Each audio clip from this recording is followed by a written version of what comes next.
حضرت ابو ہریرہ حضور کی بارگاہ میں حاضر ہوئے، عرض کیا رسول اللہ بھوک لگی ہے۔ یہ بھی ایک جنگ کا موقع تھا، حضور کی بارگاہ میں آئے کہ بھوک لگی ہے۔ حضرت ابو ہریرہ کے ہاتھ میں اس وقت 7 کھجوروں کی ایک تھیلی تھی۔ حضور نے جب حضرت ابو ہریرہ کے ہاتھ میں 7 کھجوروں کی تھیلی دیکھی کہ کھجوروں کی تھیلی ہے جس میں صرف 7 کھجوریں ہیں، حضور نے کہا ابو ہریرہ اللہ یہ تھیلی مجھے دے دے۔ حضور نے اس تھیلی میں صرف اپنا ہاتھ مبارک ڈالا۔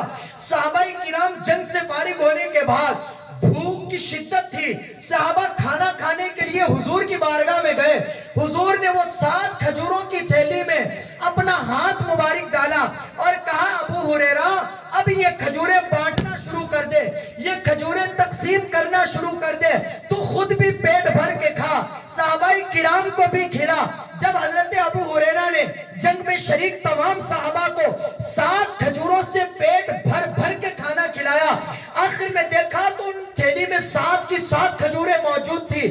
پھر لے کر حضور کی بارگاہ میں گئے کہ یا رسول اللہ یہ کھجوروں کی تھیلی جو آپ نے مجھے عنایت کی تھی یہ میں آپ کو دیتا ہوں۔ حضور نے کہا ابو ہریرہ یہ تھیلی جا لے جا، تو لے جا، مزے کر اور کھا اور پی اور مزے کر۔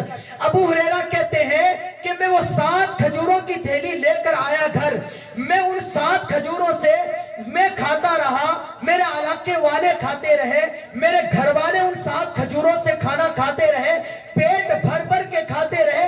بتا رہا ہوں تعظیم مصطفیٰ میں مبالغہ کیسے کرنا ہے، صحابہ کیسے بڑھ چڑھ کے مصطفیٰ کی شان بیان کرتے تھے۔ ابو ہریرہ کہتے ہیں میں نے 1 سال نہیں، 2 سال نہیں، 20 سال نہیں، 26 سال تک ان 7 کھجوروں سے پیٹ بھر بھر کے کھانا کھایا، علاقے والوں کو بھی کھلایا، غریبوں فقیروں کو بھی کھلایا، صدقہ و خیرات بھی کرتا رہا۔ جنگ میں شریک کثیر تعداد میں صحابہ نے بھی رج کے ان 7 کھجوروں سے کھایا۔ ابو ہریرہ کہتے ہیں ان 7 کھجوروں سے 26 سال تک میں کھانا کھاتا رہا، علاقے والوں کو کھلاتا رہا، صدقہ و خیرات کرتا رہا۔ ابو ہریرہ کے الفاظ بخاری میں موجود ہے، خصائص کبریٰ میں بھی موجود ہے۔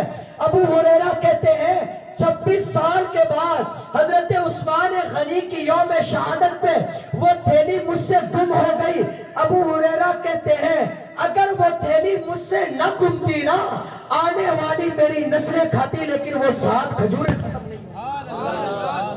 یہ حضرت ابو ہریرہ کے الفاظ ہیں۔ اور جب میرے مصطفیٰ کسی کو دے دیتے ہیں نا، اس کو کہنا پڑتا ہے آپ نے قطرے کو دیکھا گوہر کر دیا، آپ نے ذرے کو دیکھا تو زر کر دیا، ایک حبشی کو رش کے قمر کر دیا، الٹا سورج پھرانا آپ کا کام ہے۔ اور جب مصطفیٰ کے در سے بھیک مل جائے پھر وہ کہتا ہے قرباں میں ان کی بخشش، مقصد بھی زباں پر آیا نہیں، بن مانگے میرے سرکار نے دیا، اتنا دیا دامن میں ہمارے سمایا نہیں۔ اعلیٰ حضرت نے تو حد کر دی، کہا میرے کریم سے گھر قطرہ کسی نے مانگا، دریا بہا دیے ہیں، دربے بہا دیے ہیں۔ اور پھر کہا اس گلی کا گدا ہوں میں جس میں مانگتے تاجدار پھرتے ہیں۔